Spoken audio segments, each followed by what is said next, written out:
오늘의 말씀은 창세기 35장 1절에서 2절 말씀입니다.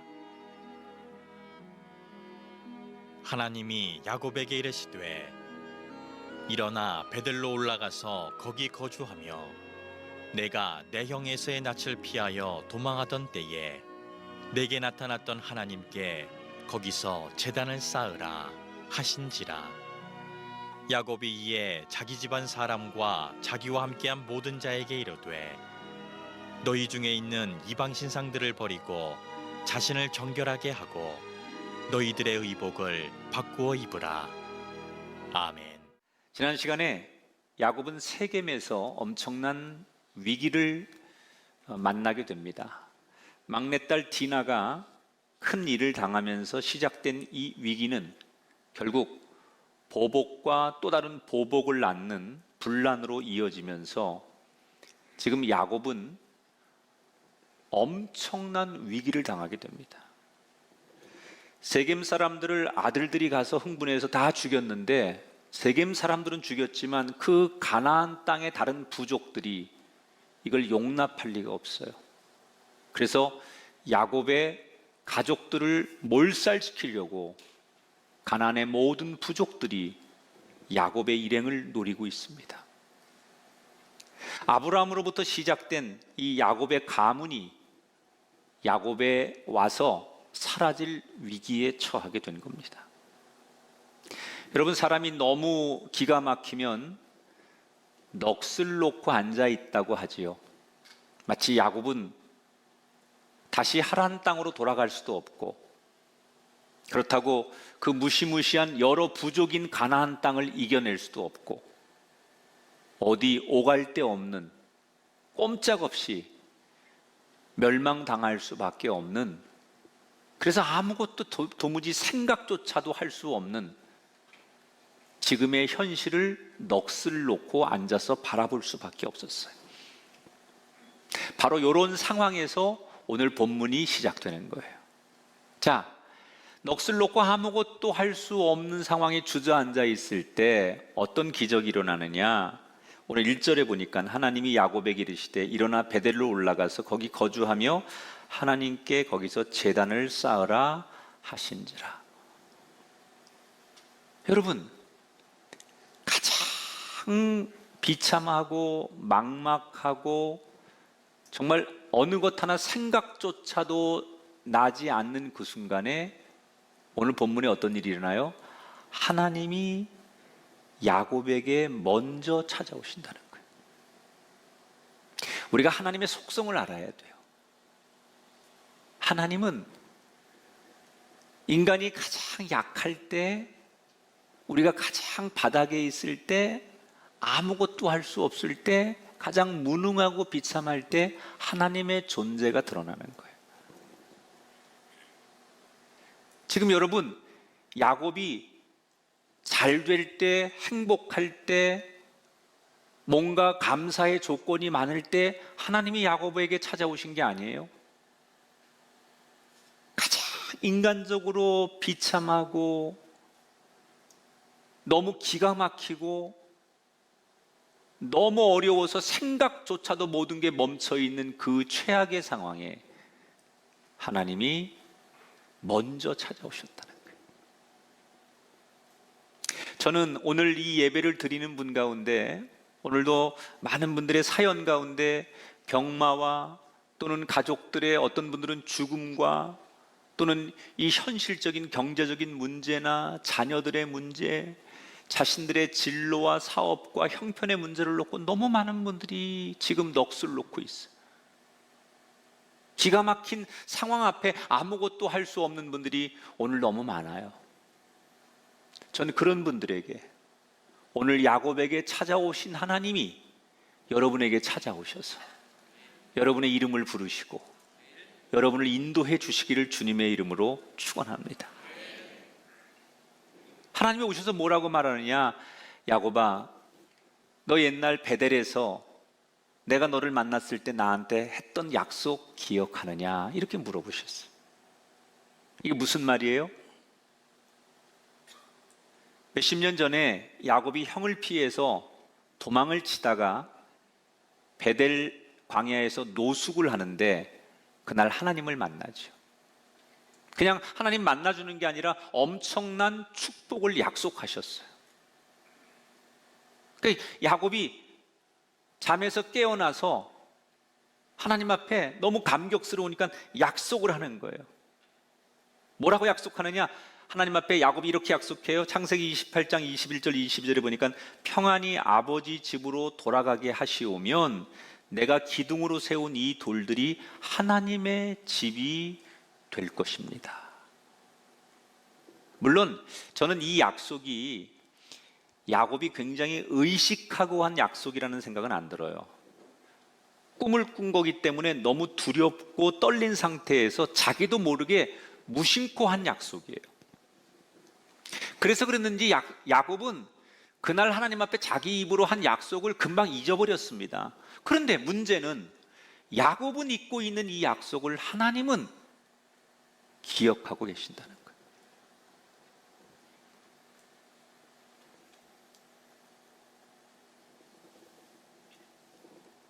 야곱이 이 약속을 언제 지키나 기다리시다가 하나님이 먼저 그 얘기를 꺼내신 거예요.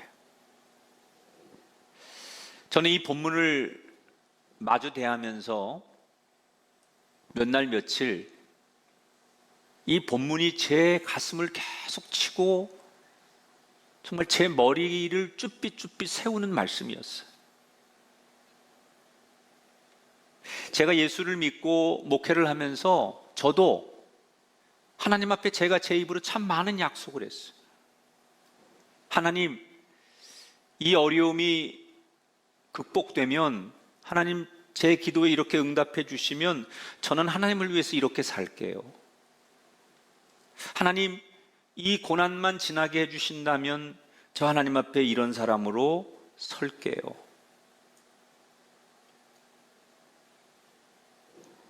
저는 다 그걸 잊어버렸더라고요.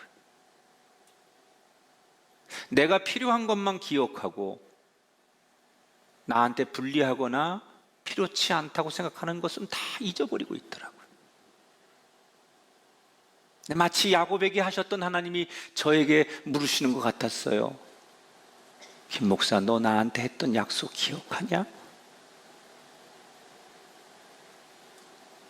그리고 조용히 눈을 감고 지난 수십 년 동안 내가 하나님 앞에 드렸던 크고 작은 약속들을 떠올려 보니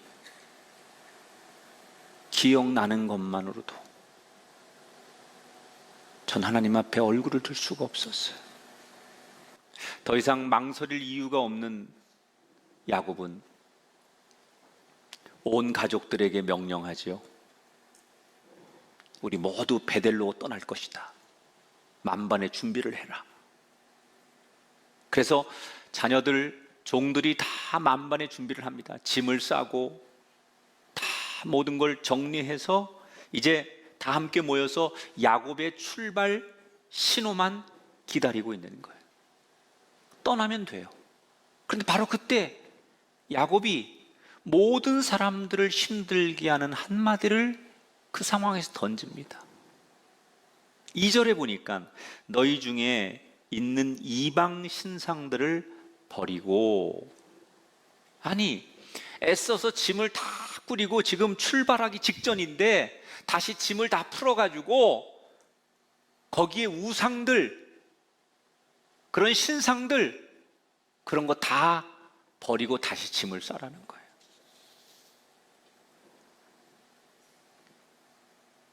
왜 지금 하필이면, 지금까지 아무 문제가 없었는데 지금에서 야곱은 떠나기 직전에 짐 다시 풀어서 우상들, 신상들 그거 다 버리고 가야 된다.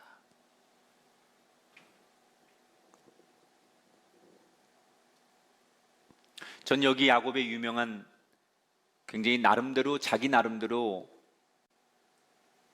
의미 있는 결단을 했다고 생각해요.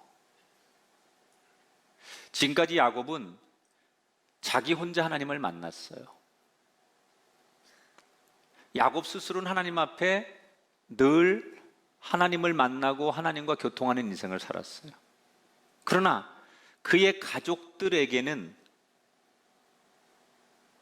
좋게 말하면 관대함이죠. 신앙은 개인의 영역이니까 내가 하나님을 잘 만나면 되지 다른 사람들까지 가족들까지 끌고 들어갈 필요가 없다고 생각한 거예요. 그런데 야곱은 오늘 결심해요. 베델로 가려면 내가 개인이 만나는 하나님이 아닌 온 식구가, 우리의 가정 공동체가 함께 하나님을 만나야 된다는 거예요.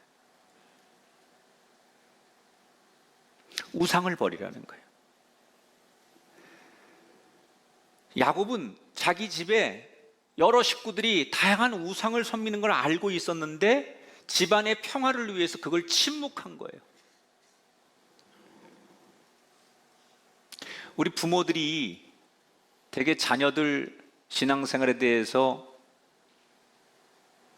엄격하게 하려고 하다가도 자식을 못 이기지요.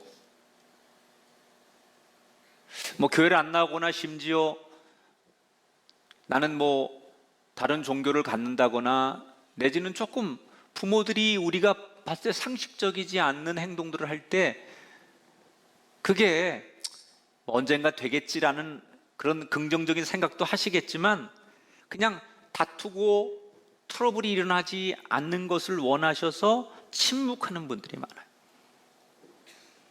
아마 야곱도 자기 집안에 여러 식구들이 우상을 섬기는 걸 알고 있었지만 그것 때문에 싸우고 싶지 않았기 때문에 아내들이 뭘 섬기든 또는 자식들이 뭘 하든 종들이 뭘 하든 그거에 대해서는 터치를 하지 않았다는 거예요. 그런데 그렇게 해서는 안 된다는 걸 안 거예요. 한 신앙의 공동체가 돼야 된다는 것을 선언하는 거예요. 왜 야곱의 가정에 우상이 많았을까요? 첫째는 대부분의 지금 식구들이 라반에서부터 온 거잖아요. 하란에서부터 온 거죠. 그 하란 땅은 우상이 많은 곳이에요. 라헬도 거기서 드라빔도 가져오고 여러 종들이나 사람들이 다 부인들이 그 하란 땅에서부터 우상을 그대로 가지고 온 거예요. 당시에는 이 우상이라는 게 장식품이에요. 그러니까 여자들이 귀걸이를 하면 귀걸이에다가 자기들이 믿는 그 우상, 신상을 이렇게 새겨서 넣어요. 목걸이도 그렇고. 그러니까 여자들이 하고 다니는 귀걸이, 목걸이, 팔찌 이런 거에 다 우상을 섬기는 신상들이 새겨져 있는 거예요. 그게 유행이에요. 그러니까 그거를 하나의 문화로 받아들이니까 그게 모아지니까 집안에 우상이 많을 수밖에 없는 거예요. 또 얼마 전에 딸 디나 때문에 세겜 사람들을 학살하는데 그 아들들이 가서 세겜을 약탈할 때 제일 많이 돈이 되고 귀중하게 여기는 걸 전부 뺏어오는데 그때 약탈한 것 중에 대부분이 우상과 관련되어 있는 거예요. 그러니까 이것은 자신들을 자랑하기에 충분한 것들이기 때문에 지금 세겜에서 베델로 올라가야 하는 상황에서도 각각 짐을 싸면서 다른 건 다 버려도 이 우상들만큼은 버릴 수 없는 거예요. 왜? 이건 너무 중요한 거예요. 돈이 되기도 하고 이건 상징이 되기도 하고 자신들의 의지가 되기도 하는 거예요. 그래서 이걸 다 바리바리 사람들이 싼 거죠. 그래서 떠나려고 하는데 바로 그때 야곱의 마음에 하나님이 감동을 주시는 거예요. 야곱아, 다 준비됐느냐? 예, 하나님, 다 떠날 준비가 됐습니다. 그때 하나님이 야곱의 마음에 어떤 감동을 주시느냐? 아니다. 너희들 짐이 너무 무겁다. 내려놓아라. 내가 너희를 새롭게 할 테니 다 버리고 가볍게 가자. 이게 하나님이 야곱에게 주신 감동이에요. 떠나기 바로 직전에 다 준비됐다고 생각했는데 하나님이 야곱에게 무슨 감동을 주느냐? 아니다. 가볍게 떠나야 된다. 너희들 너무 무겁다는 거예요. 다 버리고 다 내려놓고 떠나라는 거예요. 한번 따라 합시다. 버리지 못하면 베델에 올라갈 수 없습니다.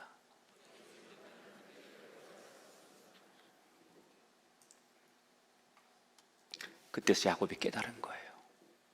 하나님을 예배하러 이제는 그 길밖에 없는데 그 베델로 가면서 아직도 세상에 우리가 의지하고 자랑하고 우리가 기댈 수 있는 것들을 가지고 간다는 자체가 이중적이고 이건 예배자의 자세가 아니잖아요. 그래서 온 가족들에게 불필요하지만 짜증내는 거 알지만 명령하는 거예요. 짐 다시 풀어라. 그리고 우상과 신상들을 다 가지고 나와라.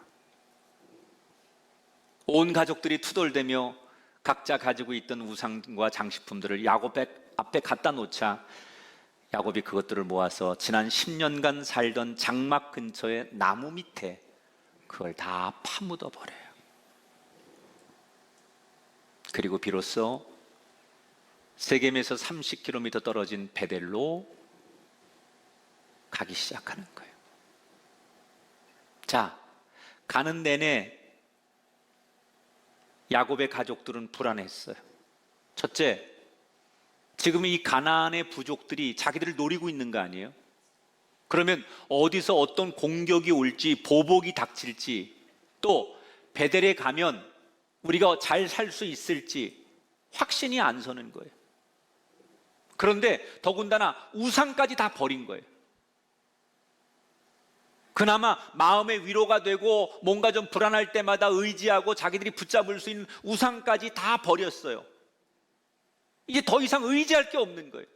야곱 때문에 버리긴 버렸는데 그나마 희망이 있었고 그나마 의지하고 기댈 수 있는 우상까지 다 버렸으니까 자기들은 더 이상 의지할 게 아무것도 없는 거예요. 그런데 그게 하나님의 축복의 섭리였어요. 더 이상 세상적으로 의지할 게 없고 자기들이 믿고 기댈 수 있는 게 없어지자 그들은 하나 둘씩 하나님만 의지하게 되더라는 거예요.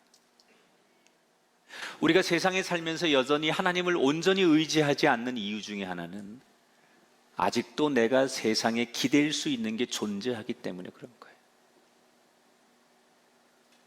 그게 뭐가 됐든 간에 아직도 내 힘 또는 내 상황과 여건 속에서 내가 의지할 수 있는 뭔가가 있다고 생각하니까 우리는 온전히 하나님만 의지하지 못하는 거예요. 그래서 하나님이 때로는 하나님을 온전히 의지하기를 원하시기 때문에 우리에게 경제가 됐든 건강이 됐든 또는 여러 가지 세상의 어떤 다툼과 갈등이 있더라도 하나님을 온전히 의지하게 하기 위해서 우리가 그렇게 아끼고 의지하던 그것들을 강제로 치실 때가 있어요.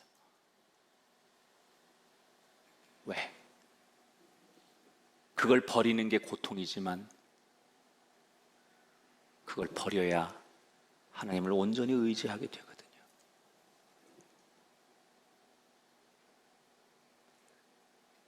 불안한 발걸음, 그러나 하나님밖에 의지할 게 없으니 하나님 부르며 걸어가던 그들에게 어떤 기적이 일어났을까요? 두 가지 기적이 일어나요.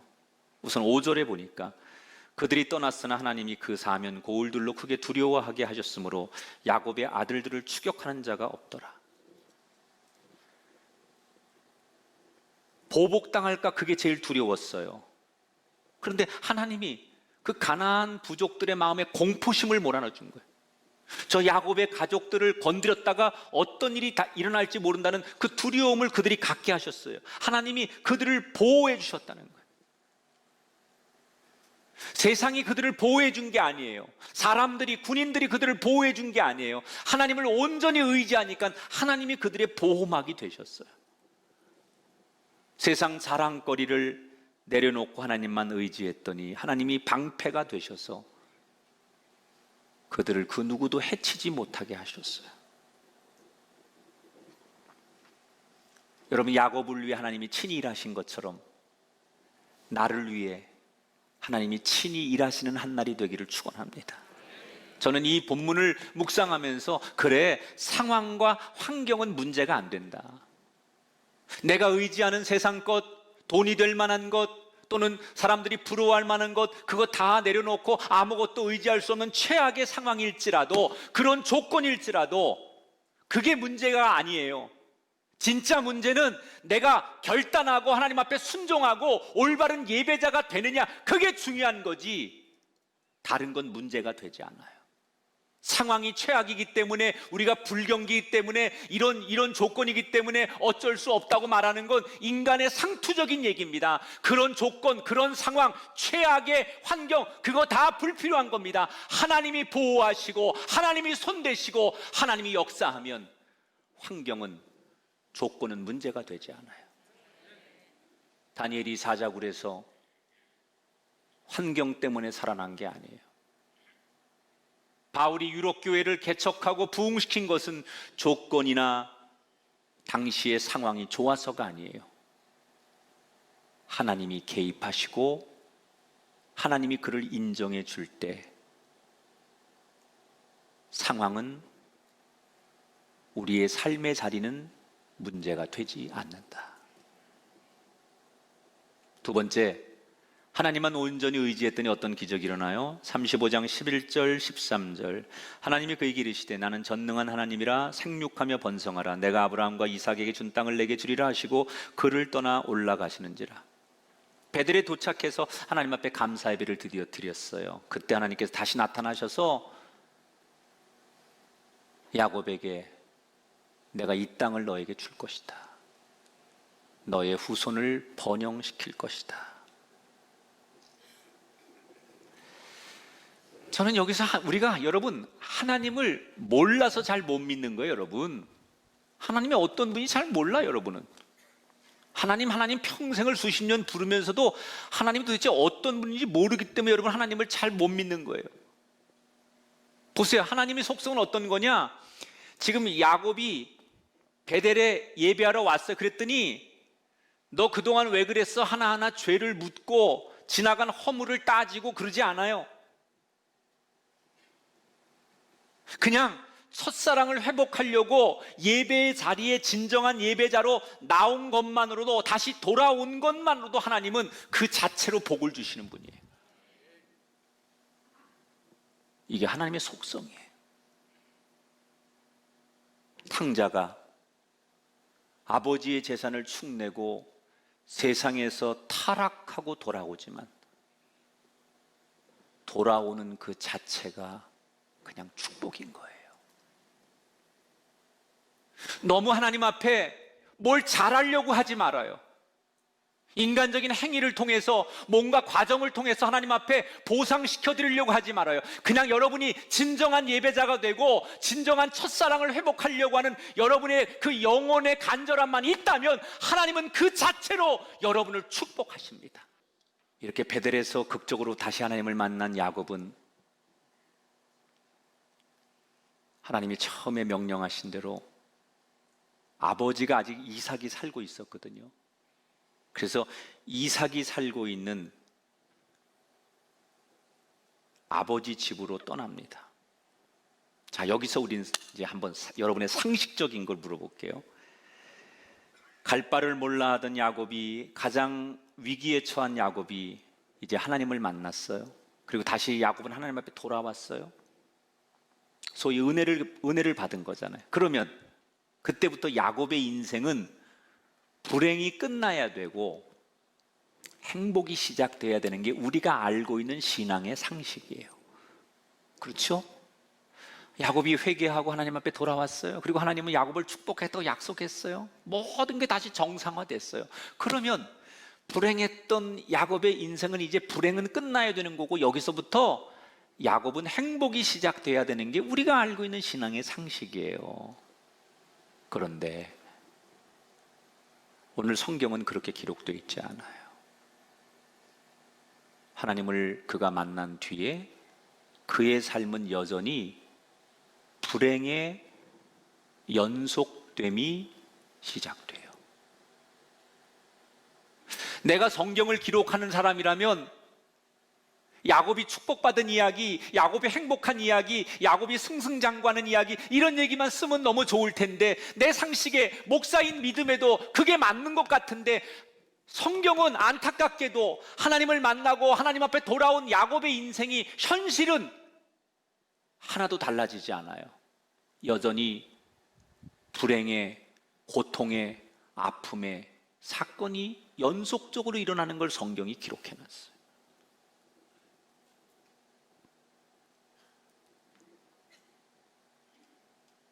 야곱이 어떤 불행을 계속 만나느냐? 첫 번째, 어머니 리브가의 유모였던 드보라가 죽어요. 그러니까 자기를 어릴 때부터 키워준 유모죠. 유모고 드보라가 죽는데, 이 드보라는 자기 어머니 리브가가 하란에서부터 올 때 같이 어머니를 따라왔던 몸종이에요.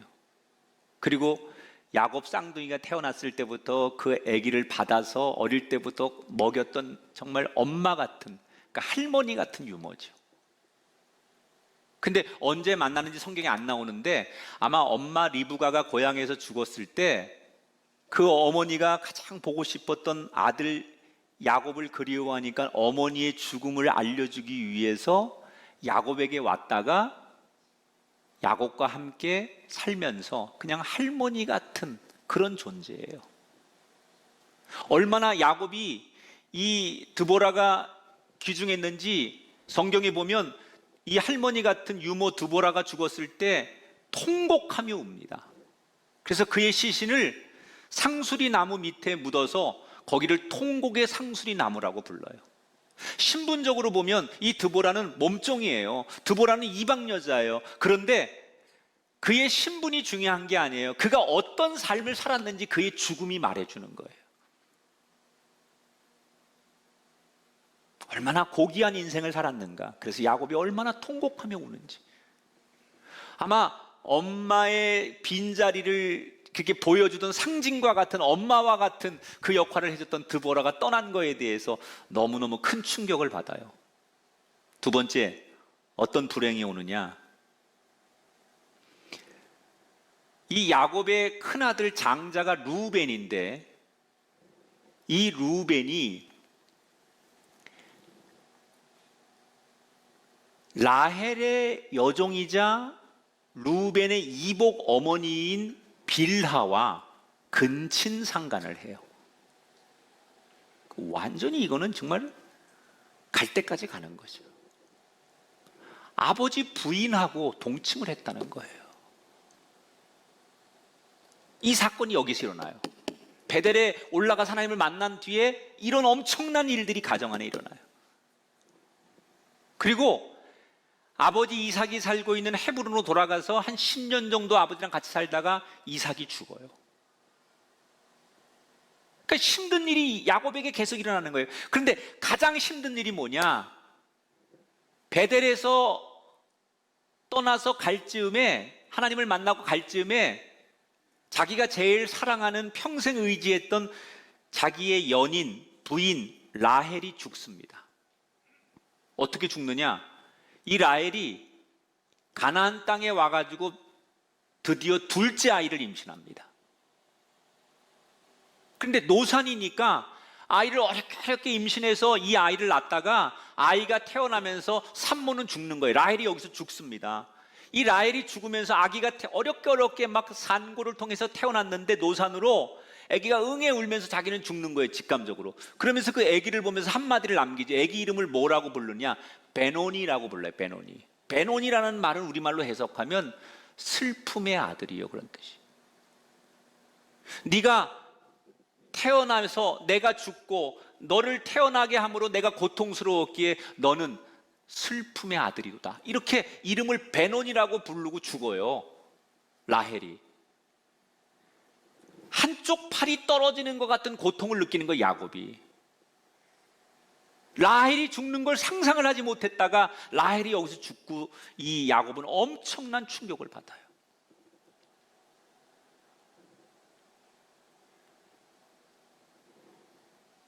장례를 치르고 품에 안긴 그 갓난 아기를 보는 거예요. 라헬이 죽으면서 아기 이름을 뭐라고 불렀다고요? 베노니라고 불렀다는 거예요. 이때 야곱이 한참 그 아기 얼굴을 바라보다가 가족들에게 이렇게 명령합니다. 이 아기 이름을 내가 다시 짓는다. 이 아기 이름은 베노니가 아니라 베냐민이라고 불러라. 베냐민이라는 뜻은 오른손의 아들이라는 뜻이에요. 야곱이 아기들을 낳아서, 자녀들을 낳아서 자기가 이름을 지어준 아이가 없어요. 유일하게 베냐민만 야곱이 이름을 지어줘요. 왜 야곱은 이미 이름이 있는 아기 이름을 의도적으로 자기가 바꿔준 걸까요? 여기 아주 중요한 의미가 있다는 거예요. 사랑하는 라헬을 잃고 너무나 큰 절망에 빠졌어요. 그래서 야곱도 마음 같아서는 그 아기 이름을 베논이라고 부르고 싶었어요. 지금 상황은 슬픔이야. 온통 절망이야. 그래서 베논이라고 부르는 게 딱 맞는 거예요. 그러나 야곱은 내가 이렇게 슬퍼만 하고 절망만 할 수 없다. 힘을 내자. 희망의 끈을 놓지 않았다는 거예요. 이건 야곱의 의지를 보는 거예요. 내가 아무리 지금 하나님을 만난 뒤에도 내 현실은 절망의 고통의 파도가 계속 밀려오지만 나는 절대로 굴복하지 않겠다. 하나님이 계시는 동안 하나님이 계신 게 맞다면 나는 절대로 주저앉지 않겠다. 어떤 고난이 내게 올지라도 나는 절대로 포기하지 않겠다라고 하는 야곱의 신앙적 고백이 들어있는 거예요. 여러분, 이게 야곱의 이야기만으로 끝나는 게 아니에요. 우리들의 이야기예요. 우리가 오늘 예수 믿고 은혜 받고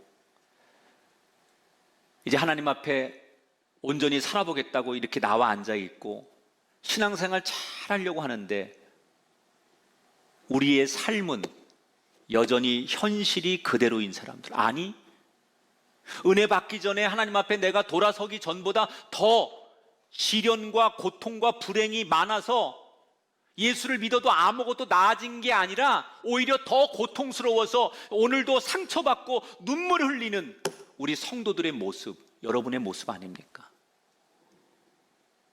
예수를 믿으면, 은혜 받으면, 하나님 앞에 응답 받으면, 성령 체험하면, 내가 열심히 예배 생활하고 하나님의 사람이 되면 불행이 끝나고 행복이 시작될 줄 알았는데, 야곱이 베델에 올라가면 불행이 끝나고 행복이 시작될 줄 알았는데, 하나님을 만난 예배한 그 뒤에도 여전히 불행이 연속된 것처럼 우리의 삶에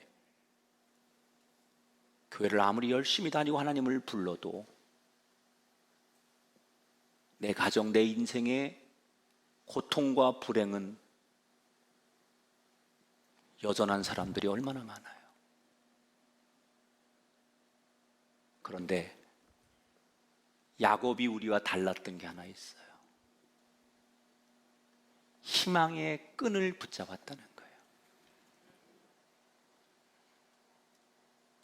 절망스러우니까 될 대로 되라 이러고 자포자기해서 요행을 바라는 믿음이 아니라 그 최악의 상황에서도 희망의 끈을 놓지 않는 거예요. 하나님은 희망의 끈을 붙잡는 사람을 통해서 일하십니다. 여러분, 지금 우리가 사는 세상을 딱 한마디로 표현하라면 어른도 젊은이도 뭘 하고 싶어도 할 수 없는 세상이에요. 지금 하고 싶다고 해서 할 수 있는 세상이 아니라 하고 싶은 게 너무 많지만 아무것도 할 수 없는 세상이에요. 이때 우리가 해야 될 게 뭐 있느냐? 희망의 끈을 잡는 거예요.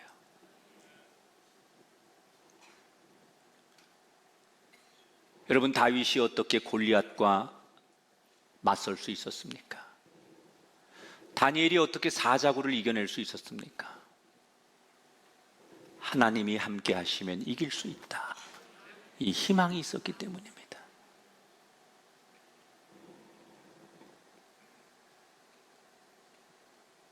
우리가 아무리 힘들어도 상황은 아무것도 변하지 않아도 하나님이 계시는 한 나는 절대 포기하지 않을 거야. 라고 믿음의 끈, 희망의 끈을 붙잡으면 하나님은 그 사람을 통해 일하십니다. 그래서 여러분이 드디어 이 시대의 야곱이 되는 거예요.